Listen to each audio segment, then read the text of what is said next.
Hey, it's Mack with PriceActionTradingSystem.com, and it's Wednesday. It's November the 6th. This will be our chart lesson for today, and I did it again. I recorded the entire video, spent 30 minutes talking to myself, and posted the video, and then realized no volume again. So one of these days I'm gonna get it together here, but I don't know what I'm losing my mind. Is all I can say. But I'm gonna run through this again real quickly.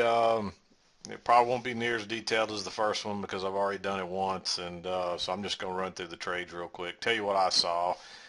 Really, what I saw was a trading range today, and it's about 2.5 points. There's not much to it. We had a failed break out the upper side and a perfect measured move, equal distance break out the other side. You can see that was there's the move out the top, and then there's the move out the bottom. A perfect, it's a perfect equal distance break out the top and the bottom today. And you can see we broke out the top, failed, came back in, broke out the bottom, failed, came back in, and spent the rest of the day. We kind of tried to break out. Originally what I saw was we traded up into this, so the bias was first to break out the top. Let me show you. I was looking for a possible measured move like that right there. You can see we didn't get anywhere near that, which is usually a good sign that you may go out the other way. But that's what I was looking for. Of course, we didn't make it. The only way you could enter this trading range was to get in near the lows down here. There was this short trap here. I like that to the long side. You didn't know, I didn't have any idea it's going to break out and go long like that, but it does. And if you had a runner here, easy runner, then you exit when you get up here. And there's a little channel working up here, and notice the break, the retest, and then we tested it again. You know what happens when something happens twice. This is that reversal pattern, new high, the break, and then a failed second entry long, and boom, it's off to the races. To the downside, and you're looking for prices to come back to at least here, but then we get an equal leg down, and that equal leg, the downtrend really started right here on this trap. And if you measure that, you can see, I believe it's pretty close to measuring perfect move. It's not. I think maybe it missed it by one tick. You can see that we missed it by a tick there. So nice measured move down, and then we started trading, headed back to the range and got back inside. And as long as you know the rules to price action, none of this should surprise you. This is what you would expect to happen. And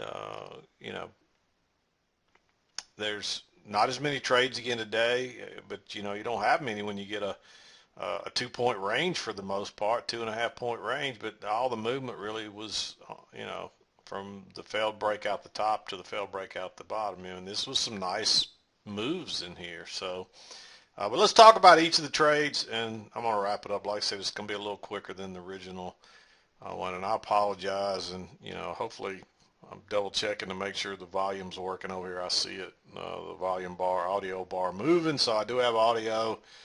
And I'm not wasting my time again here, and I feel like an idiot. I'll just be honest with you. I've done this about 3 times recently, and every time I say I'll double check it, and I'll double check it for a few days, and the one day I don't double check it, there's no audio again. So, but let's talk about the trades. When I came in, we were clearly in this range here, and it wasn't really that clear until right here. You might have thought about entering right here.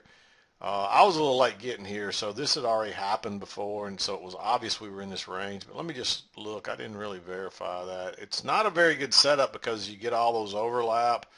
But when that broke higher, you might have dropped you a limit order in here. If you had of, that would have worked. Going along with a stop there, not such a great idea. 65.25, and it would have probably been a 4-tick failure on you. Before it came back down again. But on a trade like that, so I'm going to go ahead, actually I'll go ahead and mark that one in green as well. with the idea that you could only enter that with a limit order where you could get in a little further. So when that broke up, you could have got in probably, since it closed right there, I know you could have gotten one tick back and then you would have gotten out, but you probably could have gotten a couple of ticks. I wasn't here, so I can't verify that. You'd have to play it back if you do playback or whatever, or if you were watching it, maybe but then the next chance to go long, there was a second, you noticed you got a, actually you could count that as a new swing high, so first entry pullback and then a second entry right there. But again, you don't want to enter there, same thing, unless you try a limit order and get in down here, and if you did, it would have worked. But this is where I liked entering, and let me show you why. We had this new low, this broke a little bit lower than those last two bars, and it immediately turned up. It tried to go lower, first entry short, it went up again, came down, second entry short, and you don't want to go on short there because there's not room to get out. So you want to try to sneak in long. So when this broke above that bar right there, you drop a limit order right at the hot top or a tick lower. But even if you use a stop there, since it was a trap, easy trade. When it closed right there, I thought that, it's probably going to turn down. That's all we're going to get. But it broke on out and just kept on going. And then draw your trend line off those first couple, drive it up to the top, and you see you made that 3 pushes to a new high. That one didn't get over there. We broke the trend line. We tried to go higher once, failed. You really could have thought about going short there, but I think it's too risky because I was looking for a measured move, and a lot of times you'll get 2 legs to a new high, but when that second entry long failed right there, you got to take that short, and man, it's off to the races. Any runners would have been safe there, and you could have ridden that all the way down. But that was the first trade that I saw after I got here that I liked. It is aggressive. I marked it in green. If you took the trap on this bar, it's not quite as aggressive because you're getting in, you break to break, you drop a limit order, and you're going to get a chance to get in a little further back. But if you waited till those 2 bars were over before you got filled or went long right there, then it's a lot more risky because you got all that overlap. And you know what happens. The only good thing going about the overlap is that means it's struggling to go lower, and the least path of resistance is back to the high of the trading range, which is back here, here, or here. And so that was the thing going for you to take that trade. You don't want to be going short. Plus the bias is to the upside. Remember that.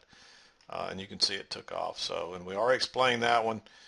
You got your break, one attempt to test it, a second attempt, no go. So you figure you're coming back to test these breakout areas at a minimum. It comes on down. I drew this in burgundy because if you drew this off those first couple of swings right there, which is really how I drew it, like that originally. And, you got this overlap, but you got a setup here, but I just don't like it because of all that overlap and because the resistance is right here. So you could tick down and touch that, and it becomes support and go higher. So you need a more confirmation of this trend line, which didn't come to here, but you don't really get a good setup right there. You got to wait on that double top. That's a double top. It's a test of the EMA. It's another test of the trend line, the 4th test of that trend line.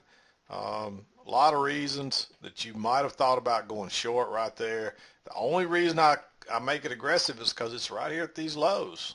The same thing is the reason we didn't want to go long right here. It's right at these lows, so it's really risky. But if you want to be aggressive, once prices break lower, drop you a limit order in there, a tick or so in, and you can see it would have come back and filled you, and then boom, off to the races. And then this is a breakout pullback long. The trend is still right off that little trend channel right there. Notice how we closed right inside it. No matter where you drew this, even if you had it out here, same thing. And actually, that's where I originally had it, was right out there. And that's why I didn't like that trade, because that was really those two set it up, and this was the first confirmation of it right here. That's how I originally had it. But look at that big reversal bar. All the reasons I just talked about to like that. There's multiple reasons to be thinking short there. but you can't ignore that strong support that has bounced 1, 2, 3, 4, 5, 6 times today, in the last little bit, the last 3 or 4 hours. So, and you notice it bounced there, it bounced there, but this was kind of a trap too. Notice how bullish that looks, and people that aren't paying attention to what's going on this trend channel, they get trapped right there, and that thing turned. That's definitely a trap. So that's another reason that it could probably get through, and that's what it took to get it through, was a trap. And once they got it through, it comes back and tests it, and then there's your second leg, another leg down right off that trend line. Easy trade. And then notice what happens. It breaks out, it pulls back and tests it right there. That's all you got, but it's still a pullback retest. And then you're trending higher. You don't want to go, there's actually, if you were going to go long right here, somebody actually sent me an email and they went long right there. This is too late. The entry is here if you're going to be aggressive and take that long. It's right here. This is a congestion area. It breaks out, it pulls back, and then it goes higher. And even then, you're too close to that EMA. But you definitely can't go long right up in here. If you want to enter this trade, it's got to be back here. But I wouldn't enter it even there because it's too close to the EMA. And it manages to get through there, but then it pulls back and it gives a second entry long. And again, you don't get a signal bar here, but look where it's at. It's right here, and the trend has been down. And there's no real clear break of that, so there's a good chance it could come back. Then you make a higher high here, and then another higher low, and then a failed, and then you get this little trap right here, and a chance to go long above that. But let me show you. This is what a reversal pattern looks like. Notice we broke lower, but notice how this move makes a higher high than this high. That's your first sign, hey, the buyers are coming back. And then it makes a higher low. But there's not a good long setup here. And then you draw your trend line right there. It comes back. It tests it again. You might have thought about going long there, but they're just not a very good setup right there. That's a doji. Just wait. You're better off to sit tight and see what happens. And then guess what? You don't want to be going short, but just sit tight. And then you get the trap. That's the failed second entry short right there. You got a new high, first entry, pullback, second entry. That's about you got your trend line drawn there, so you've tested it 2 more times. You can go long right there on a stop when it breaks out, or you can drop a limit order in there, and it would have come back and filled it. And then easy scalp, and then it comes back again and gets the break-even runners. But look, you got a 2-legged pullback to the trend line again. Look at that it tests this. It's back in this range area. It tests it, a little bullish bar. Go long right there, and there it goes again. When it turned back down there, there's actually a little trap there. It looks just like this pattern. It's an identical repeat, and you know what happens when you see repeat patterns. But on this particular one, the resistance is too close. By the time it breaks out up here, you don't have much room. So I didn't like that one. It's a lot more risky. I didn't mark it. You could have tried a limit order. I don't think it would have gotten filled even right there at the high, but even then it's really too close. So that was the only reason I didn't like that trade. Otherwise, I would have taken that trade. And you see what happened. They came back and ran the stops and then went up there to where you think it's going to go. But it was clear then that we're back in this range, especially when it bounced here. I didn't mark anything after that. It's getting after 1 o'clock. You're back in this range. You might have thought about going long right here, but there's so much overlap again. It's similar to over here. You got this little trap. There's a failed second entry long, but you can't go short there. So there is a trap that you might consider going long, but it's just gotten so choppy right in here again that I didn't like it that late in the day. If you took it, it would have worked. It would have taken a long time. You would have had to ride it out. You probably would have wanted to get out when it started doing this here. But it's just a 2-legged move up, and it's got a 2-legged correction in the middle. And I circled that one in purple because it would have been so tempting to go short and then to reverse and try to go long, and you just would have got chopped up. And prices are probably heading back to test these highs. And later on, you had to move this up here when this one got this high, and you see that's exactly where we went to. And then we broke out of that again right before the close, and then got back in and retested it and started heading back down. And that's what I saw today. And I apologize that I had some good stuff in the first one. I got on my soapbox about some things, but I don't even remember what it was now, so it's not worth going back over it again. So I'm going to wrap it up. I apologize that you got shortchanged 15 minutes worth of audio today, but we'll come back and do it again tomorrow, and I won't have done it the second time that time, and I won't have to do this all over again. So maybe I can spend a little energy on getting it right. And I apologize for the volume issues or the audio issues, but maybe I'll get it together here soon. But this is Mac with PriceActionTradingSystem.com, and we'll see you next time.